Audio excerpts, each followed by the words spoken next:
Hey guys, I'm Stephanie and this is Steph's Stove, and today I'm going to show you how to make a Southern Fall favorite pumpkin Snickerdoodle cookies.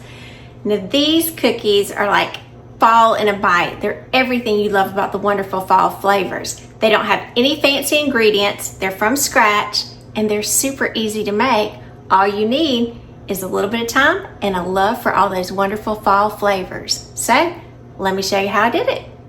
All right, for our pumpkin Snickerdoodle cookies, we're gonna first mix up the wet ingredients in here. So for our wet ingredients, we're gonna start with, and I've got, this is 1 stick or half a cup of butter melted. So when you're melting your butter, take your wrappers and just kind of mold them over your cup or whatever you're melting it to keep your microwave nice and clean. I don't know about you, but, and then save these, you can line your pans with them too. I don't know about you, but I cannot stand to have my microwave all messy and gross. I just can't stand that. All right, next thing that we're going to do to our melted butter, we're gonna add some light brown sugar to this. For our light brown sugar, remember you measure in a measuring cup, and this is going to be a pack measure whenever you're measuring sugar like this. We're going to do 3/4 of a cup, so we're going to do a 1/4 measure 3 times. Nice little mounds coming out there. And I like to do the butter and the sugar first, so these will come together really nicely, and it'll allow the sugar to kind of dissolve. It's going to be very important in here. I'm looking for my whisk. Oh, it's right here. All right, so I'm gonna kind of, and I like to use my Rata flat whisk for this because I can just get flat with the bottom of the pan, the bowl. And I'm just gonna do this around because again, I want to give that sugar a chance to kind of dissolve into that melted butter. That way they won't be grainy. And the butter won't separate. That's a pretty mixture right there.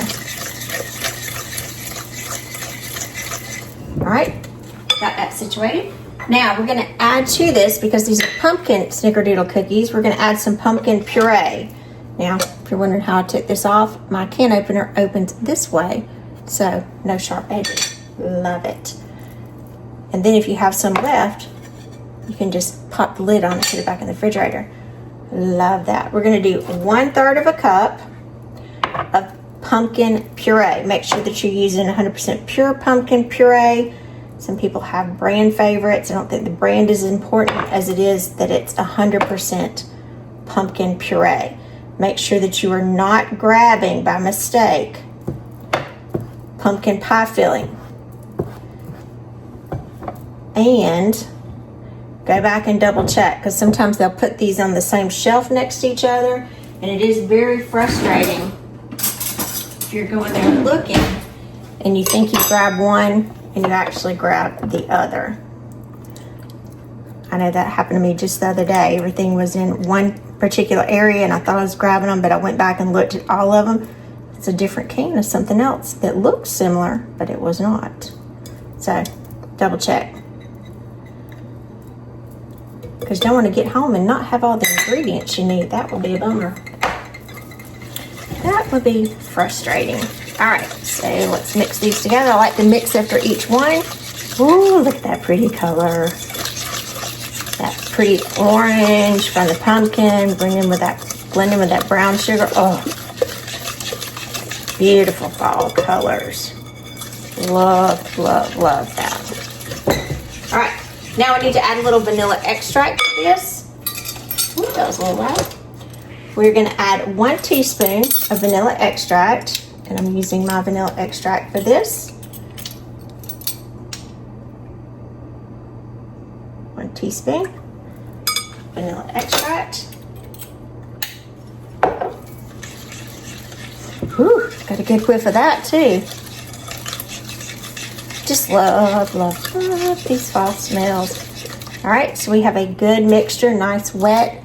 Everything's together. nicely dissolved. So at this point, we're gonna set this mixture, our wet, to a side.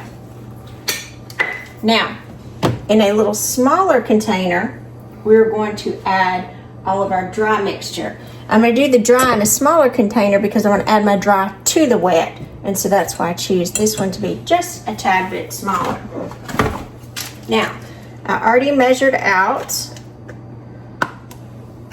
This is 1.5 cups of all-purpose flour, and for this, I do always use my white lily flour. I really like that. It's a light flour. Take your whisk and kind of break everything up so we get it nice and loose.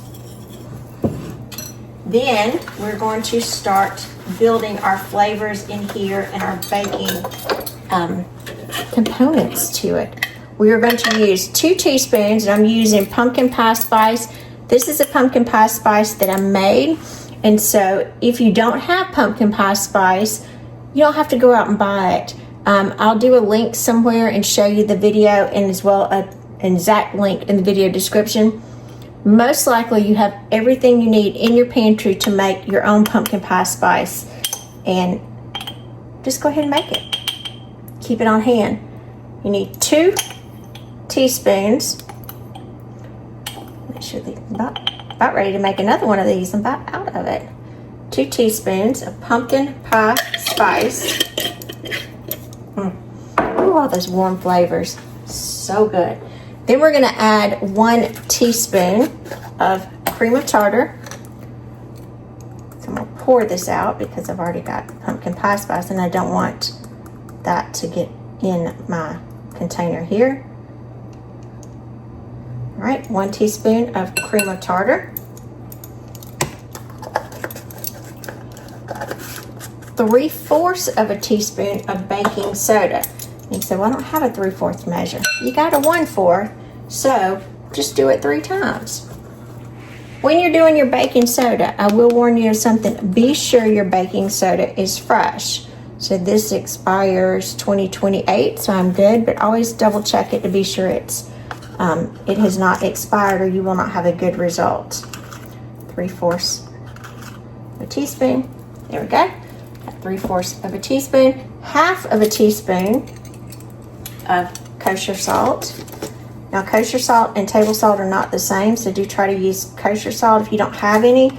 I would suggest that you add some to your baking pantry because it bakes up very nicely when you're doing a lot of recipes. We're also going to add some baking powder to this. Same way with baking powder, be sure that it is fresh. This one goes out 2026, so we're still good. 1/4 of a teaspoon. It'll get out of the measure there. And then we're going to gently whisk these together to be sure they're well combined. Look at that pretty color. You can see what's gorgeous. Warm spices we're going to have in these beautiful cookies. All right, once it's well combined and you don't see any clumps of maybe your pumpkin pie spice or anything that's kind of sitting on its own, we are good. Now, move this over, bring back our wet mixture here, and we are going to start whisking, and we are going to add a little bit of our dry to our wet. I'm going to whisk it in. I like to do a little bit at a time. Add some more. Maybe about 1/3 of it at a time until we get all of it added. That way it just doesn't overwhelm it.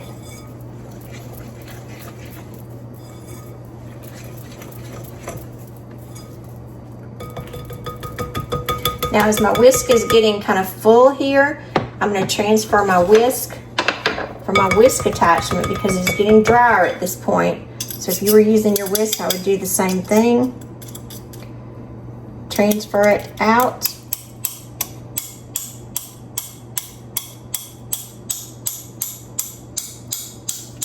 Get all that extra out of this inside. and then go ahead and transition to using a spoon at this point.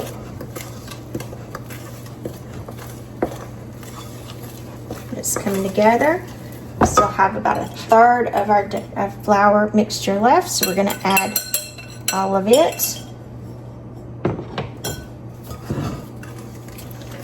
And blend this nicely. Kind of use a folding technique. Blending and folding until it's nicely combined. As you can see, it is getting drier at this point because remember this does need to be a drier mixture. We're making cookies.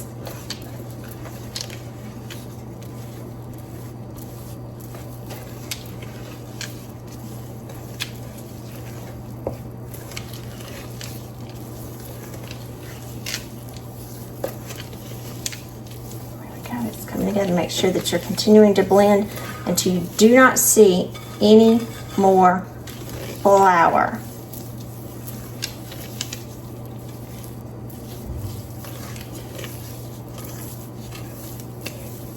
Okay, look at our mixture all the way through. I had a little flour, I think that was on my spoon right there, but we're completely incorporated.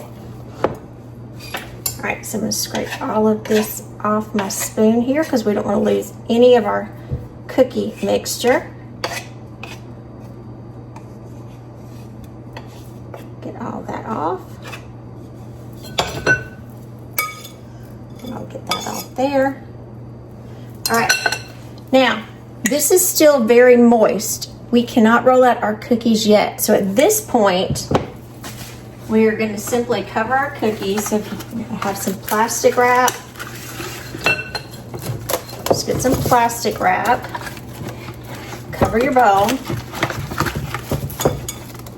Most of you know I have a love-hate relationship with plastic wrap.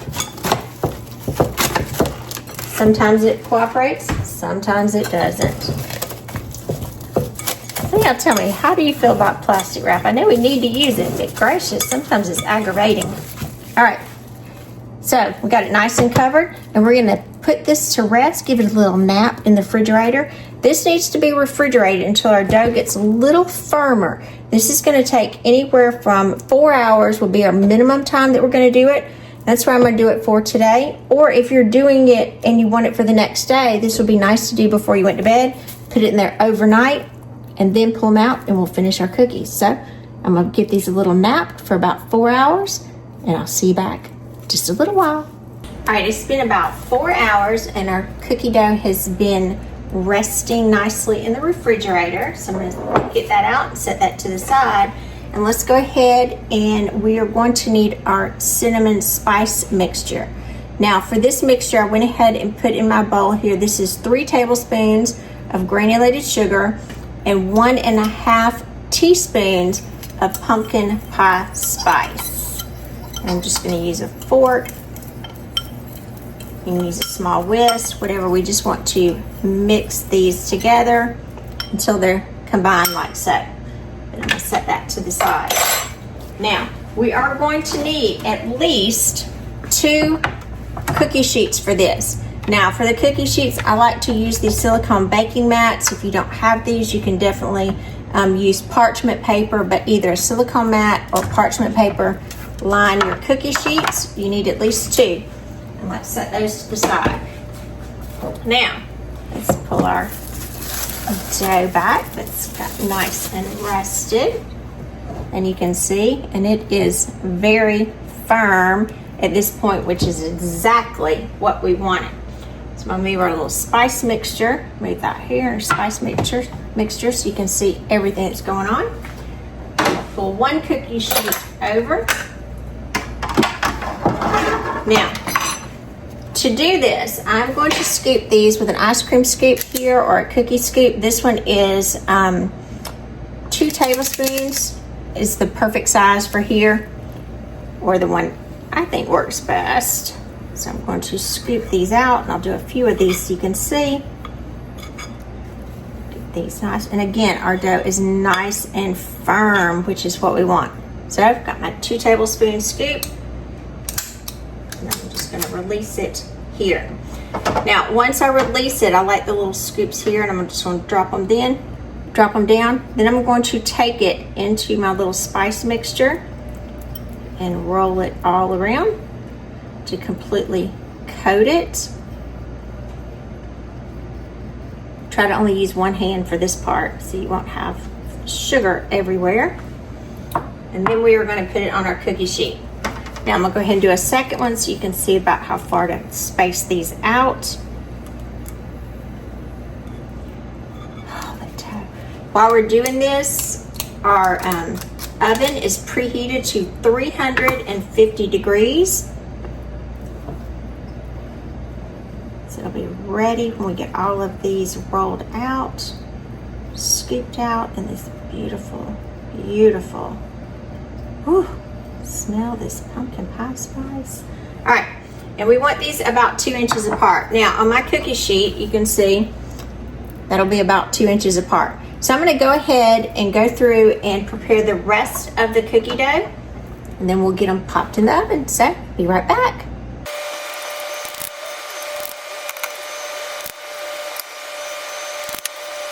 All right, we ended up with 22 cookies.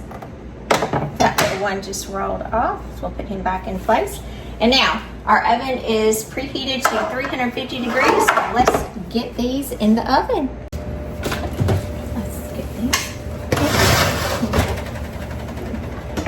This tray on the bottom.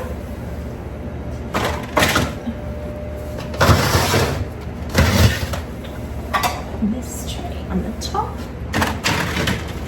All right, now these are going to bake for 11 to 13 minutes. And what we're looking for is that they're set around the edges. And as they're set around the edges, we're going to start seeing that they're going to be puffed up and they have a little kind of begin to crack. So, see back. About 11 minutes. All right, our timer's going off, so let's give them a check. Ooh, look at our pretty cookies. Let's go to the bottom right first. Yes, and so we have our little cracks on the top. Ooh, they're starting to set. Look at those pretty cookies. So let's transfer these to a wire cooling rack. The second one. Again, we've got their setting on the side, the little cracks, just perfect, perfect, perfect. All right, now let me bring you a little closer. The cookies do need to cool on the pan for 5 minutes, and then after 5 minutes, we're going to take them off and transfer them to the wire cooling rack for them to completely cool. So, see you back in about 5 minutes. All right, these have been cooling on the pan for about 5 minutes. So I'm going to very carefully pop this silicone mat, and I'm going to slide these off. Get some air under here so I can get this to move. If you have parchment, this would come off very nicely as well. Just slide that over onto a wire cooling rack. Move that into the sink, and then let's get pan number 2. And the edge of my finger, I'm going to grab this one as well. Wiggle the silicone so it kind of releases a little bit, and then in like fashion, just slide it right out. All right, these will need to cool completely for about 30 minutes. So we will leave these undisturbed for about 30 minutes, and then we'll be ready to taste them. I'm Stephanie, and this has been Steph Stove, where today we made these beautiful Southern Classic, a pumpkin snickerdoodle cookie. Now, these little cookies, look how pretty they are up close. They just got little cracks on them, and the pretty little bottoms are just nice and golden in there. They're puffed up. Oh, look at this down. Show you inside of it. Look at this cookie. Look at that cookie. Just delicious. And all those warm fall flavors.